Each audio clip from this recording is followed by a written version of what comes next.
December 1991. The red flag with its hammer and sickle is lowered over the Kremlin for the last time, and the Soviet Union, one of the two great superpowers of the 20th century, a nuclear giant that had terrified the world for decades, simply ceases to exist. No foreign army marched on Moscow. No nuclear war was fought. The largest country on Earth, armed with enough weapons to end civilization, collapsed from within, almost quietly. And the question that has haunted historians ever since is deceptively simple. Why? Most people think they know the answer. Reagan outspent them in an arms race. Communism was always doomed to fail. Gorbachev opened the door to reform and lost control. And each of those contains a grain of truth. But almost every popular version of this story is dangerously incomplete, because the Soviet Union was not brought down by a single defeat or a single villain or a single idea. It was destroyed by a convergence of forces, 5 of them, arriving in sequence, each one weakening the giant until it could no longer stand. And the story you were taught in school accounts for only a fraction of what actually happened.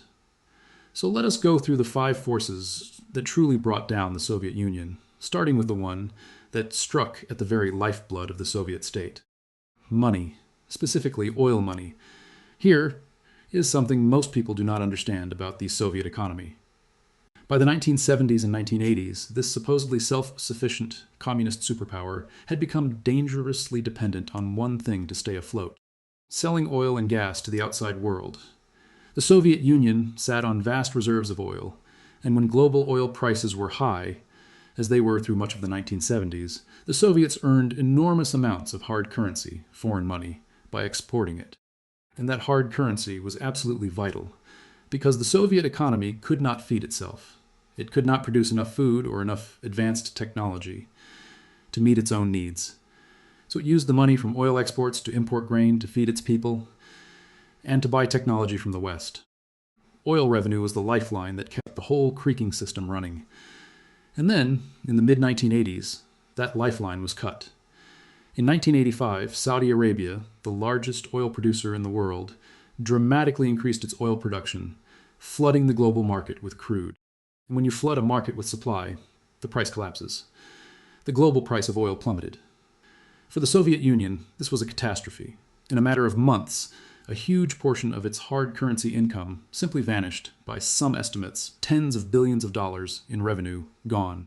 Now, historians debate exactly why the Saudis did this, whether it was primarily their own economic interests, market share against other producers, or whether it was, as some argue, encouraged by the United States precisely to damage the Soviet economy. That debate is real and unresolved. But the effect is not in dispute. The oil price collapse stripped the Soviet state of the foreign money it desperately needed to buy food and technology, at the worst possible moment. The lifeline was severed, and the giant began to starve. That was the first force. A financial blow to the very heart of the Soviet system. But money was only the beginning, because the next blow struck at something even more important than the economy. It struck at belief. In April 1986, a reactor at the Chernobyl nuclear power plant in Soviet Ukraine exploded. It was one of the worst nuclear disasters in history, releasing enormous amounts of radiation into the environment. But the true damage to the Soviet Union was not only physical. It was the way the state responded. Because the Soviet authorities, following decades of ingrained habit, initially tried to hide it. They downplayed the disaster, delayed warnings, and withheld the truth from their own people and from the world, even as a radioactive cloud spread across Europe. The instinct to lie, to conceal, to protect the image of the system at all costs, kicked in automatically. But this time, the lie could not hold. The disaster was too big, the radiation too detectable, the consequences too visible. The truth came out, and it exposed to the Soviet people and to the entire world just how dishonest and dysfunctional the system really was. For many Soviet citizens, Chernobyl was a moment of profound disillusionment. It laid bare where their government lied to them, endangered them, and cared more for its own image than for their lives. The Soviet leader Mikhail Gorbachev himself later suggested that Chernobyl was a turning point, a disaster that cracked the foundations of the Soviet system by revealing the rot of official dishonesty. It shattered trust. And a system that runs on the obedience and belief of its people cannot survive the collapse of that belief. That was the second force, a catastrophe that destroyed the population's faith in the state. And that collapse of belief connects directly to the third force, the deepest and most structural of them all. The economy was not just struggling, it was built on a foundation of lies. For decades, the Soviet economy had been a centrally planned system, where the government, not markets, decided what would be produced, how much, and at what price. And this system had enormous built-in problems. It was inefficient, slow to innovate, and chronically unable to produce quality goods or respond to what people actually needed. But here is the crucial part. The true extent of these problems was hidden, concealed behind a mountain of falsified statistics. Throughout the system, from the factory floor up to the central planners, there was immense pressure to meet targets, to report success, to show that the plan was being fulfilled. And so, at every level, people lied. Factory managers exaggerated their output. Officials reported figures that made everything look better than it was. Numbers were massaged, invented, and passed up the chain, until the leadership in Moscow was often making decisions based on data that bore little resemblance to reality. The whole economy was, in a sense, concealing its own stagnation behind falsified numbers for a generation. Think about how dangerous that is. When your own information is fake, you cannot see your own problems clearly. You cannot fix what you refuse to measure honestly. The Soviet economy had been quietly rotting for years, its real weakness masked by a fog of official dishonesty. And when the oil money vanished and the pressure mounted, that hidden rot could no longer be hidden. The gap between the triumphant official figures and the grim reality of empty shelves and shortages became impossible to ignore. That was the third force, a structural rot concealed by lies that hollowed out the economy from within long before the final collapse. And now we come to the fourth force, one that is genuinely debated, and that touches the shadowy world of Cold War intelligence. The role of covert operations.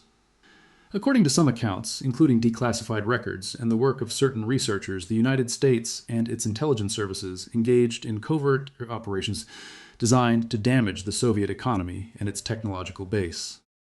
One striking claim, described in some declassified material and in accounts by former officials, is that Western intelligence deliberately fed the Soviets flawed or sabotaged technology. The idea was that since the Soviet Union was known to be stealing Western technology through espionage, Western intelligence could plant deliberately defective designs, flawed equipment, and sabotaged software, allowing the Soviets to steal technology that was secretly rigged to fail or malfunction, damaging their industry and infrastructure. Now, honesty is essential here. The exact scale and impact of these operations is genuinely contested among historians. Some accounts may be exaggerated, and it is very hard to measure how much real damage such operations actually caused compared to the Soviet Union's own internal failures. This is not a settled matter, and anyone who tells you it single-handedly brought down the USSR is overstating the case.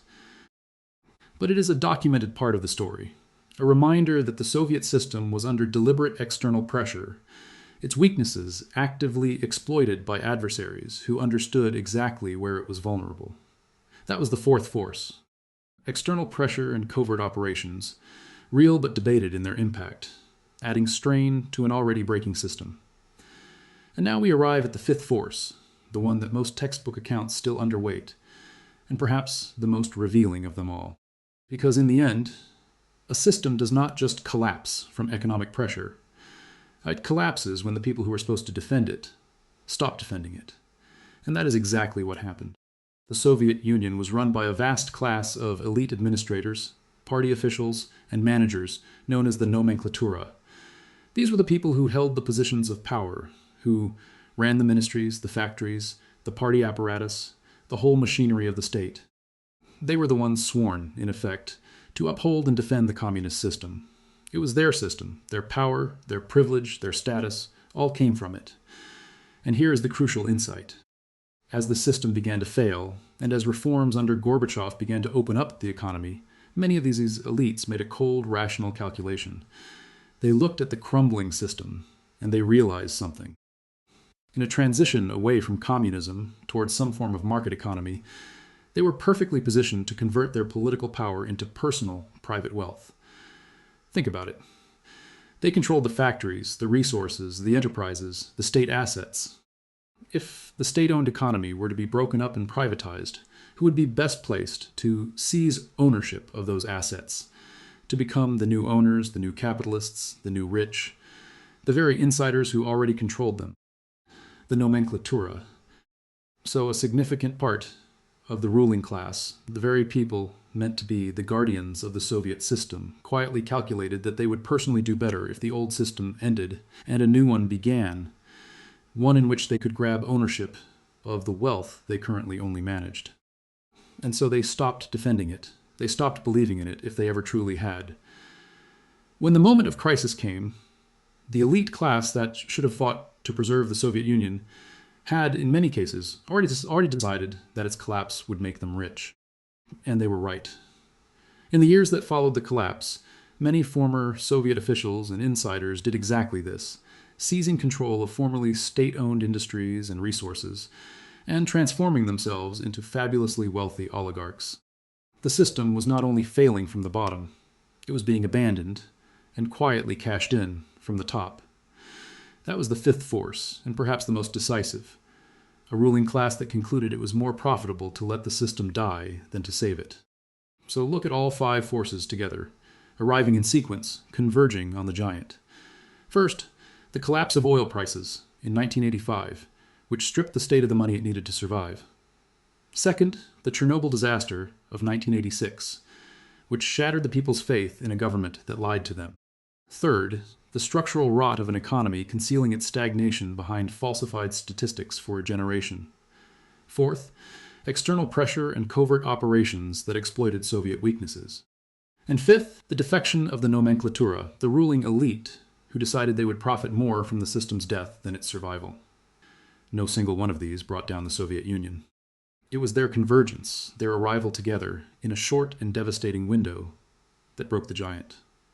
And notice what is missing from this picture, or at least reduced to its proper size. The simple story of Reagan and the arms race. Yes, Western pressure and military competition were real, and they added to the strain. But they were one factor among many, and arguably far from the most important. The Soviet Union was not simply outspent into oblivion by a determined American president.